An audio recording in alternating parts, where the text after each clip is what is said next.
how superficial the atheists tend to be in analyzing the arguments for faith in God.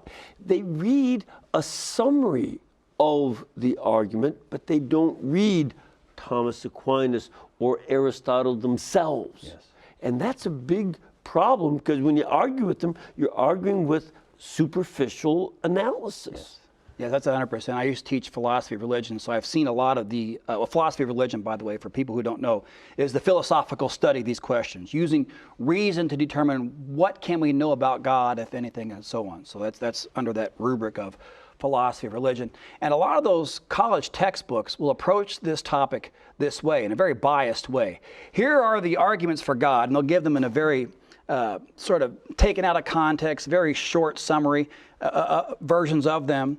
And then here's how David Hume refuted them. Here's how Immanuel Kant refuted them. And let's just move on. That's basically how it's presented. And I think it's very unfair. So when I taught philosophy of religion, of course, we would spend a lot more time on the actual arguments themselves. We would go into those philosophical objections raised by people like David Hume and Immanuel Kant. But then I would also go on and say, well, here's how other philosophers have responded to Hume and Kant. So there's a lot more dialogue going on here. It's not so cut and dry. So I think the mistake that a lot of these textbooks and university teachers make is they treat it very superficially. They set up a straw man to kind of knock down religious belief, and let's just kind of be done with that and move on.